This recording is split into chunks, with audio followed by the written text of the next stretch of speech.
প্রথম দিনে মানহানি সন্ধ্যা 6টায় দোকান বন্ধের সিদ্ধান্ত। পাম্পে দীর্ঘ অপেক্ষায় ভোগান্তি। 27,000 টন ডিজেল নিয়ে চট্টগ্রামে জাহাজ।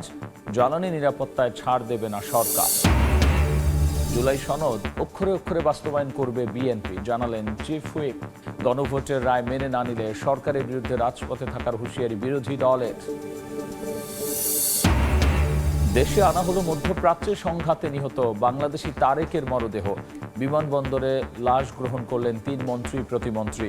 নিহত সবার মরদেহ আনতে সহায়তা দেবে সরকার। এবং বগুড়ায় কাঁচামাল ব্যবসায়ীকে অপহরণের সিসিটিভি ফুটেজ প্রকাশ। কুপিয়ে জখমের 6 দিন পর চিকিৎসাধীন অবস্থায় মৃত্যু। গ্রেফতার 4, জড়িতদের শাস্তি দাবি।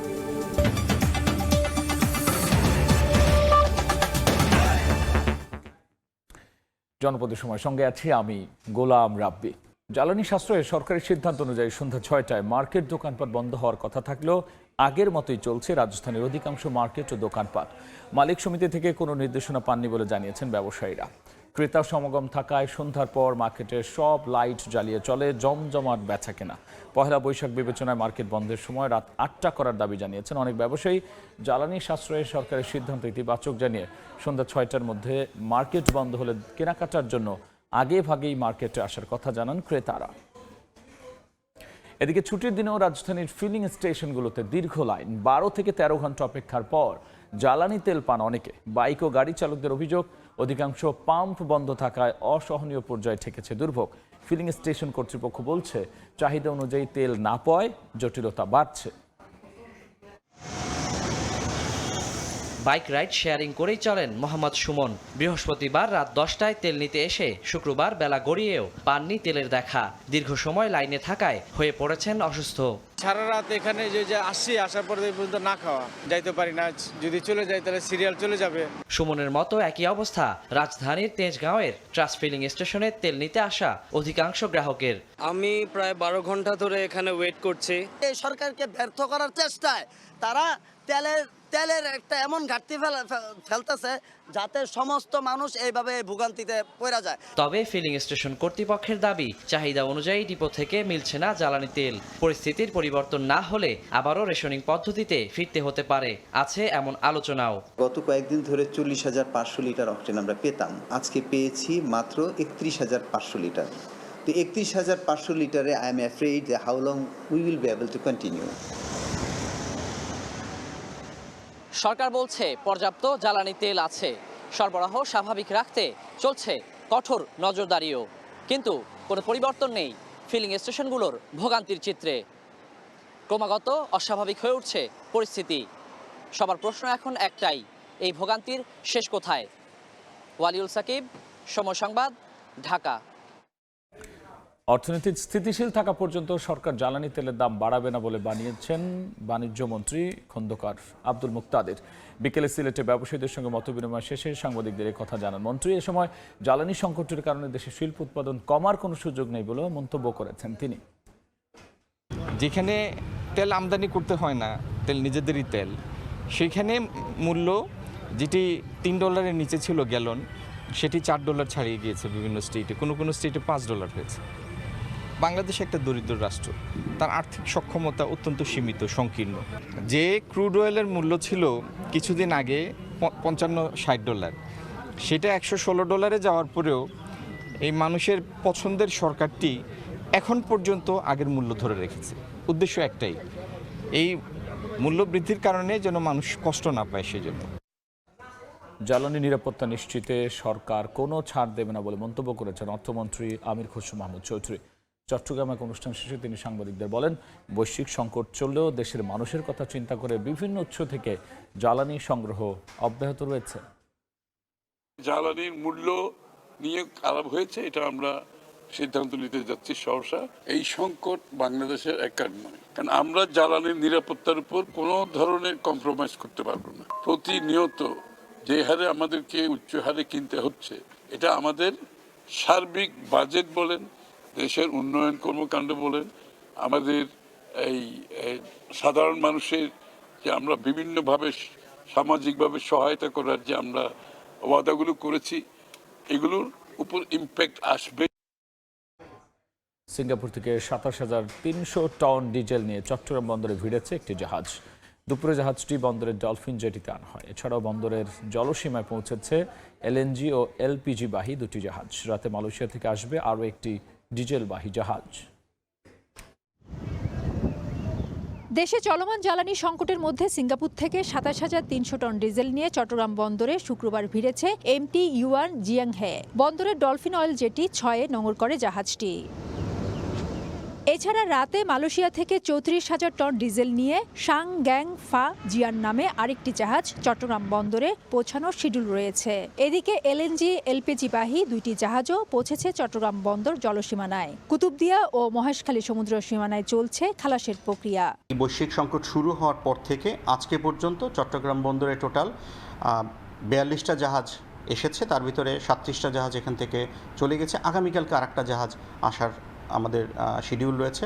এছাড়া জ্বালানি অবৈধ মজুত রোধে নৌবাহিনী, কোস্টগার্ড ও চট্টগ্রাম বন্দর যৌথভাবে অভিযান পরিচালনা করছে। বাড়ানো হয়েছে জাহাজের নিরাপত্তা। চট্টগ্রাম বন্দরের উদ্যোগে আমরা বাংলাদেশ নৌবাহিনী এবং কোস্টগার্ডের সমন্বয়ে পৃথকভাবে যৌথ অপারেশন পরিচালনা করছি, যৌথ মহড়া পরিচালনা করছি, যাতে নিরবিচ্ছিন্নভাবে এই জ্বালানিবাহী পণ্যগুলো জাহাজগুলো তাদের পণ্য খালাস করতে পারে এবং তাদের নিরাপত্তা নিশ্চিত থাকে। কয়েকদিনের মধ্যে এলপিজি, এলএনজি ও গ্যাস অয়েল নিয়ে আরও 4টি জাহাজ চট্টগ্রাম বন্দরে আসবে বলে জানিয়েছে কর্তৃপক্ষ।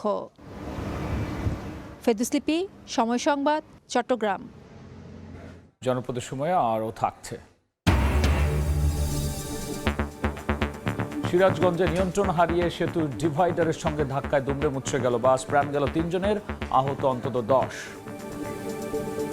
আরএফএল এসডব্লিউআর পাইপই মাপে যা বলে তাই দেয়। RFL SWR pipe and fittings.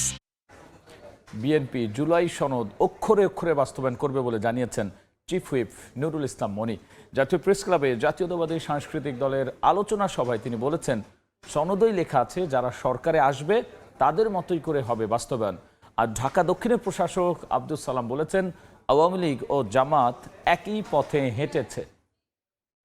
আপনি আলোচনা আনতে পারবেন না যে প্রস্তাবে প্রতিকার কেবল আইন প্রণয়নের মাধ্যমে হতে পারে। জুলাই সনদ ও গণভোটের রায় বাস্তবায়ন ইস্যুতে সংসদে তর্ক বিতর্ক ও ওয়াকআউটের ঘটনা ঘটে। বিএনপি বলছে জুলাই সনদ বাস্তবায়ন আদেশ অন্তর্বর্তী সরকারের অন্তহীন প্রতারণার দলিল। অন্যদিকে সরকারি দল জনগণের সঙ্গে প্রতারণা করছে দাবি করে গণভোটের রায় বাস্তবায়নের দাবিতে শনিবার মাঠে নামছে জামায়াত নেতৃত্বাধীন 11 দলীয় জোট।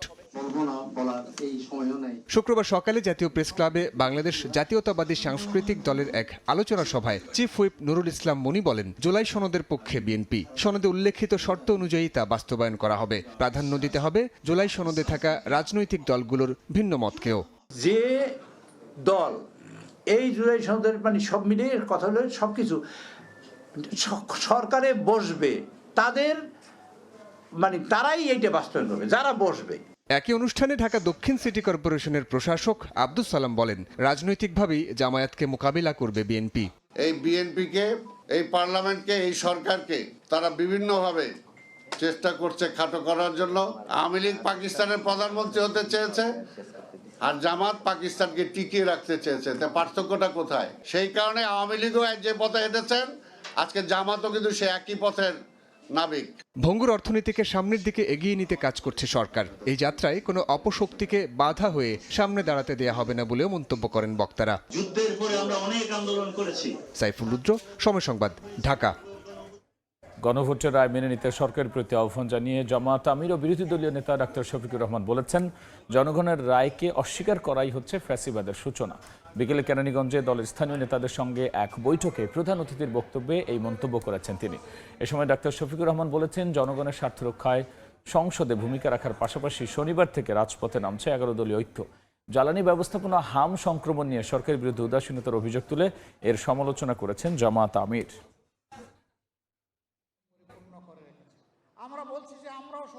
সরকার কেন সবাইকে নিয়ে খোলা মনে বসছে না?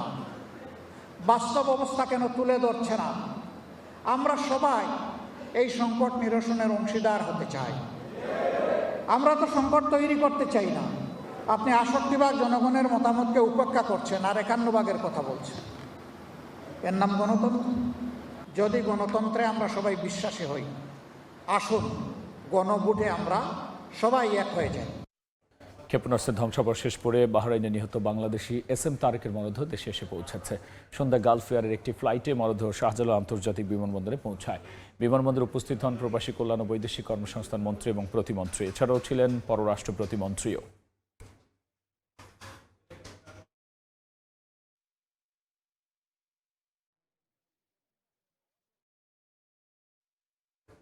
পঞ্চগড়ের বাংলা বন্দর স্থলবন্দর দিয়ে দেশে এসেছে ভারতে আটক বাংলাদেশি নাগরিকের মরদেহ। স্বজনদের অভিযোগ, নির্যাতনের কারণে হয়েছে মৃত্যু। দুপুরে বাংলা বন্দর 0 পয়েন্টে বিজিবি ইমিগ্রেশন পুলিশের উপস্থিতিতে আজিজুর রহমানের মরদেহটি হস্তান্তর করে বিএসএফ। পরে লাশ পরিবারের কাছে বুঝিয়ে দেওয়া হয়। জানা যায় 2025 সালের 14 মে ভারতের অভ্যন্তরে আমবাড়ি থেকে আজিজুর রহমানকে আটক করে দেশটির সীমান্তরক্ষী বাহিনী পরে পাঠানো হয় শিলিগুড়ি জেলা কারাগারে। গত 22 মার্চ অসুস্থ হয়ে পড়লে হাসপাতালে ভর্তি করা হয় আজিজুরকে। চিকিৎসাধীন অবস্থায় সেই দিন বিকেলে ঠাকুরগাঁয়ের বাসিন্দা আজিজুরের মৃত্যু হয়।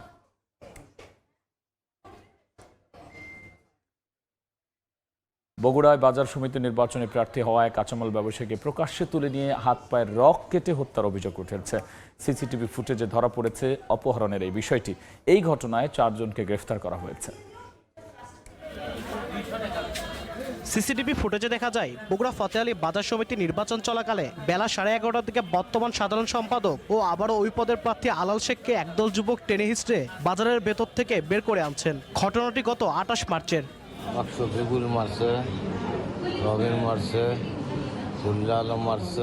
পরিবারের দাবি, আলালকে মোটরসাইকেলে তুলে নিয়ে যাওয়া হয় শহরের মালগ্রাম দাতলা এলাকার একটি নির্জন বাগানে। সেখানে হাত পা বেঁধে বস্তায় তুলে প্রথমে লাঠি ও ধারালো অস্ত্র দিয়ে মারধর করা হয় আলালকে। পরে তার পায়ের ও হাতের রক কেটে দেয় অপহরণকারীরা। বাজার সমিতি নির্বাচনে প্রার্থী হওয়ার জেরে এই হত্যাকাণ্ডের অভিযোগ স্বজনদের। শফিকুল জিল্লাল ফুল্লা ভোট করে বেড়াচ্ছে, আপনারা আমার ভাই হত্যার বিচার করে দেন। আমি ওনার ফাঁসি চাই, আমার স্বামী হত্যার বিচার চাই, ফাঁসি চাই।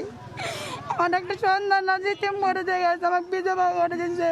আমার মামার একটা ভালো যাতে বিচার হয় সেই কাজ যাতে ওরা করে সুষ্ঠুভাবে। জখম হয়ে গুরুতর অবস্থায় 7 দিন চিকিৎসাধীন থেকে ঢাকার একটি হাসপাতালে মৃত্যু হয় আলালের। হামলার দিনই পুলিশ অভিযান চালিয়ে অভিযুক্ত 4 জনকে গ্রেপ্তার করে।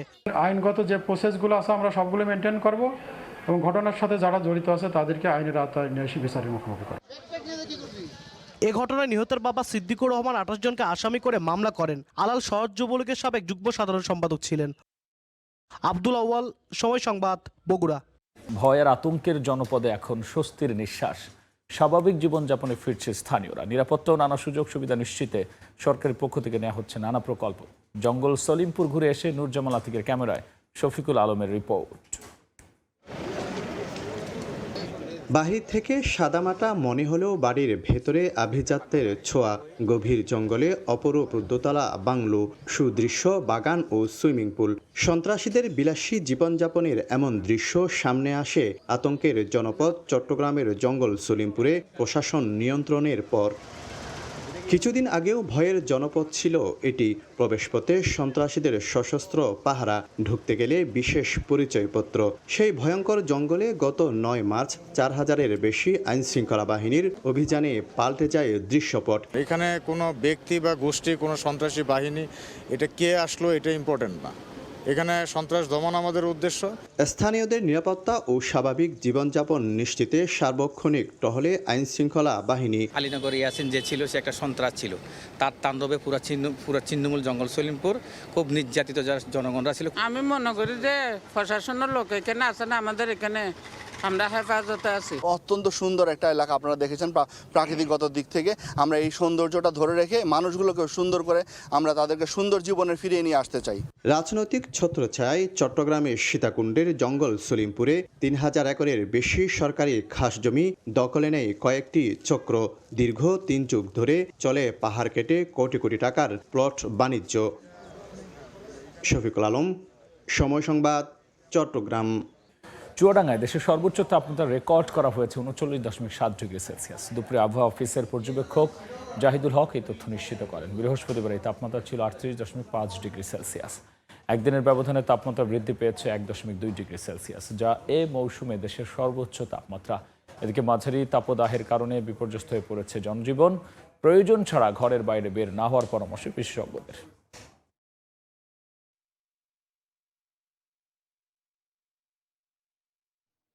গরমের মাঝে একটু প্রশান্তির ছোঁয়া পেতে সাপ্তাহিক ছুটি দিলে বিশ্বের দীর্ঘতম সমুদ্র সৈকত কক্সবাজারে পর্যটকের ঢল। এতে সমুদ্রকেন্দ্রিক জীবিকা নির্ভর মানুষদের মাঝেও ফেরে স্বস্তি। ভ্রমণ পিপাসুদের নিরাপত্তা নিশ্চিতে কঠোর অবস্থানে লাইফ গার্ড কর্মীরা। চৈত্রের কাঠফাটা রোদে অতিষ্ঠ জনজীবন, তাই তো নোনা জলে গা ভাসিয়ে একটু প্রশান্তি খুঁজে নিতে পর্যটকের ছুটে আসা সমুদ্র সৈকতে।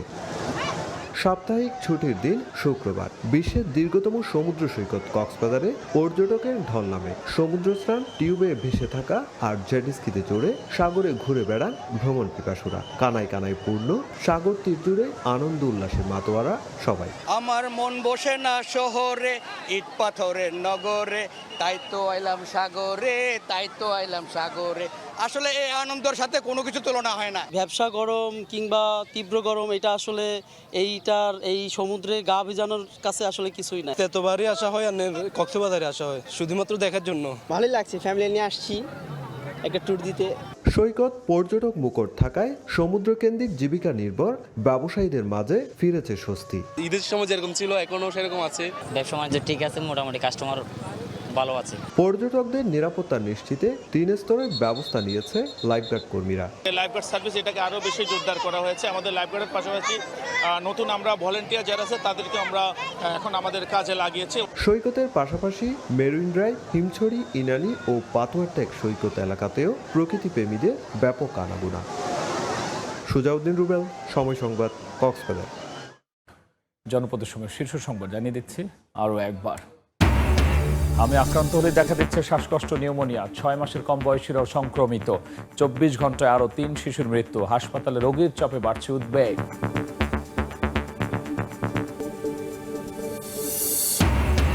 প্রথম দিনে মানা হয়নি সন্ধ্যা 6টায় দোকান বন্ধের সিদ্ধান্ত। পাম্পে দীর্ঘ অপেক্ষায় ভোগান্তি। 27,000 টন ডিজেল নিয়ে চট্টগ্রামে জাহাজ। জ্বালানি নিরাপত্তায় ছাড় দেবে না সরকার। এবং জুলাই সনদ অক্ষরে অক্ষরে বাস্তবায়ন করবে বিএনপি, জানালেন চিফ হুইপ।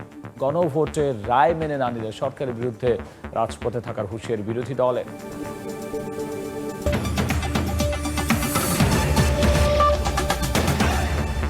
এই ছিল জনপদের সময়। এরপর রাতের সময় নিয়ে যুক্ত হবেন সহকর্মী জাফর সাদিক। ধন্যবাদ গোলাম রাব্বি। রাতের সময় নিয়ে আসছি কিছুক্ষণ পর, সঙ্গে থাকুন সময়ের।